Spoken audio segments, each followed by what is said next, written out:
කුලියට ගයක් දේපලක් එහෙම දුන්නොත් ආයි ඉවරටම ඉවරයි. ආයි ගන්න හම්බෙන්නේ නැහැ. මොකද හේතුව ප්‍රශ්න ගොඩයි.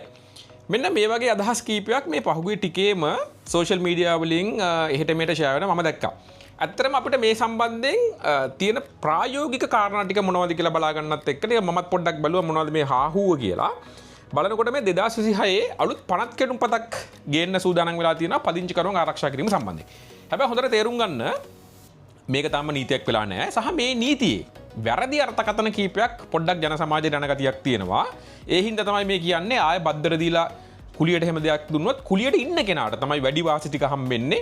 ගේ අයිතිකාරයට ගේ ගන්න හම්බෙන්නේ. ඔය වගේ වැරදි අදහස් කීපයක් තියෙනවා. මම මේ ගැන පැහැදිලි කරන්න තමයි යන්නේ. පළවෙනියටම කිව්වොත් මේ වීඩියෝ එක චුට්ටක් දිග වෙයි. නමුත් කරුණා කරලා අවශ්‍යතාවය දැනුම ගන්න අවශ්‍ය කට්ටිය මේක පොඩ්ඩක් අහන්න කියලා මම ඉල්ලීමක් කරනවා. අපි කෙලින්ම ගත්තොත් මුල් කාලේ තිබිච්ච තත්ත්වය තමයි ඔයාලා අහලා ඇති රෙන්ට් ඇක්ට් කියලා පනතක් තිබ්බා. මේක 1972 ආපු පනතක්. ඊට පස්සේ මේකට සංශෝධන දෙක තුනක් ඇවිල්ලා තියෙනවා. සංශෝධන දෙකක් මට මතක විදිහට ඇවිල්ලා තියෙනවා. මේ ඒ රෙන්ට් ඇක්ට් එකෙන් පස්සේ ඇත්තටම මේ රෙන්ට් ඇක්ට් එකෙන් කුලියට ඉන්න කෙනාට කුලියට ගෙදර ඉන්න කෙනාට තමයි වැඩිපුර වාසි සහගත තත්ත්වයක් තිබ්බේ. හැබැයි ඒ හින්දම බදු ගිවිසුම් අත්සන් කරනකොට විශේෂයෙන්ම වෙනම ක්ලෝස් එකක් දානවා මේ බදු දේපල රෙන්ට් ඇක්ට් එකට ඔය කුලියට කුලී පනතට අදාළ නොවන දේපලක් විදිහට සලකන්න කියලා අපි වෙනම ක්ලෝස් එකකුත් දාලා තමයි අපේ පවා බදු ගිවිසුම් සැකසීම සාම්ප්‍රදායිකව සහ ප්‍රායෝගිකව සිද්ධ වෙන්නේ.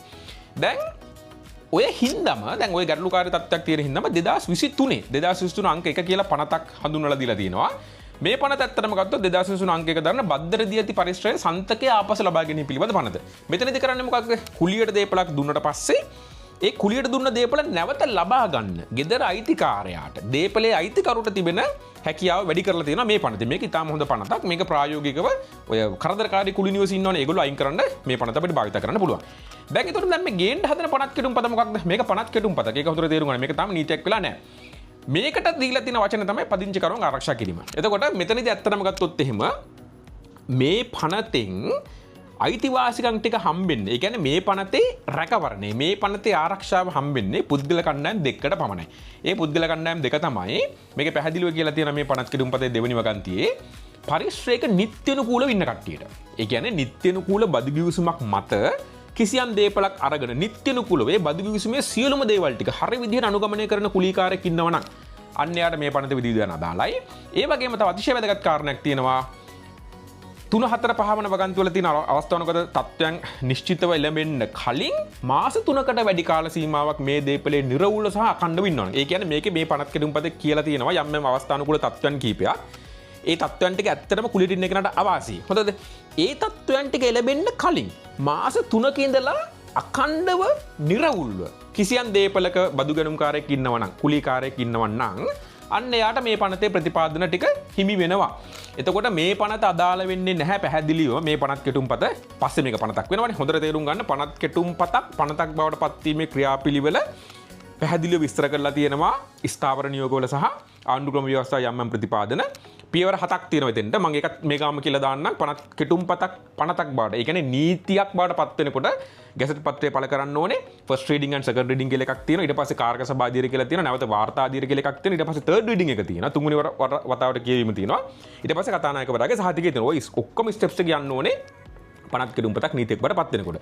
එතකොට විශේෂයෙන්ම ඔය කාර්ක සභා අධීර කියන එකේදී ඒක හරියම වැදගත්. එතනදී මේ පනත් කෙටුම් පතට යම් යම් සංශෝධන ඉදිරිපත් කිරීමේ හැකියාවක් තියෙනවා. දැන් වැරදි අර්ථකථනයක් යනවා මොකක්ද?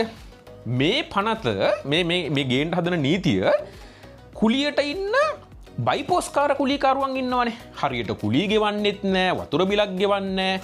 ඒ වගේ කුලියට ඉන්න මිනිස්සුන්ටත් මේක අදාළයි. ඒක නිසා ලේසියෙන් අපි ආයෙ ගෙදරින් යන්නේ. ඔය වගේ වැරදි අදහස් මම දැක්ක සෑහෙන්න මේ දවස්වල ෂෙයා වෙනවා. කරුණාකරලා තේරුම් ගන්න. පනතකින් එහෙම පිහිට ආරක්ෂාව ලබන්න බෑ නීති විරෝධී විදිහට කටයුතු කරන කට්ටියට. පැහැදිලිද? මේ පනතේ ප්‍රතිපාදන ටික තියෙන ඇත්තටම ගත්තොත් එහෙම පැහැදිලිව කියලා තියෙනවා නිත්‍යනුකූලව පරිශ්‍රයක පදිංචිලා ඉන්න කෙනෙකුට සහ අර අවස්ථානුකූල තත්ත්වයන් ටික එළඹෙන්න මාස 3කට කලින් ඉඳලා අඛණ්ඩව සහ නිර්වුල්ව. ඒක ඊටාම වැදගත් ඒ වචන ටික. ඒක නිසා එහෙම ඉන්න නිත්‍යනුකූල කෙනෙකුට විතරයි මේක අයිති වෙලා තියෙන්නේ. දැන් කෙනෙකුට හිතෙන්න පුළුවන් දැන් එහෙම කෙනෙකුගේ ආරක්ෂාවට ඇයි නීතියක් ඕනේ වෙන්නේ? ඒක හොඳ ප්‍රශ්නයක්. සමහර වෙලාවට හැම ප්‍රශ්නෙම දෙපැත්තක් තියෙනවානේ.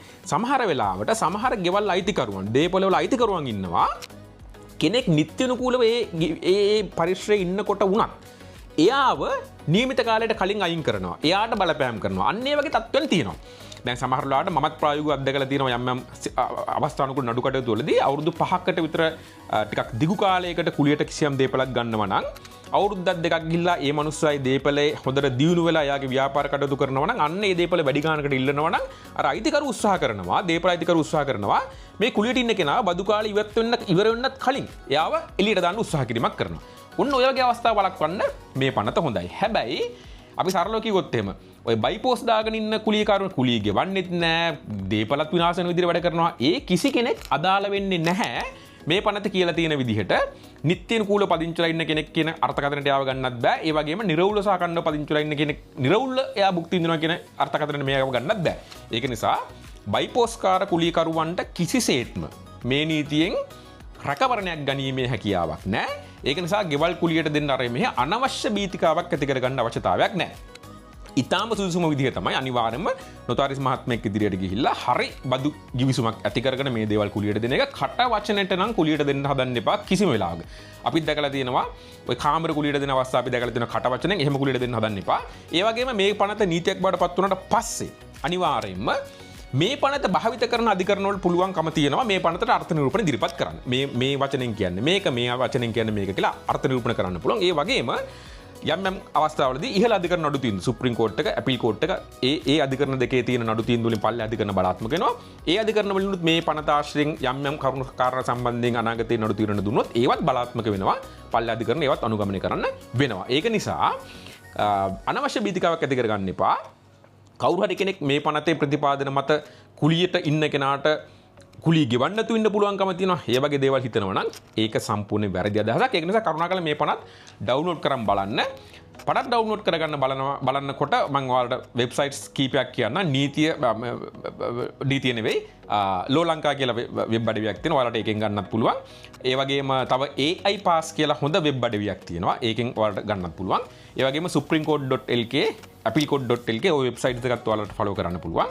ඒක නිසා හරි විදිහට මේ තොරතුරු ටිකක් කම්පැරටිව්ලි ස්ටඩි කරලා බලන්න. කිසිම පනතක් 100%ක් අංග සම්පූර්ණ පනත් නැහැ. එතකොට ගැටලුකාරී තත්ත්වයන් එනකොට ඒවා අවස්ථානුකූල අධිකරණ හරහා අපිට නිරාකරණය කරගන්න පුළුවන්. හැබැයි අර බයිපෝස් එකකින් කුලීකරුවෙක් තවදුරටත් ඉන්න උත්සාහ කරනවනේ කටයුතු කරන එයාට නීතියෙන් පිළිසරණ දෙන්නේ නැහැ. මොකද අපි නීතියේ තියෙන පොඩි පිළිගැනීමක් තියෙනවා.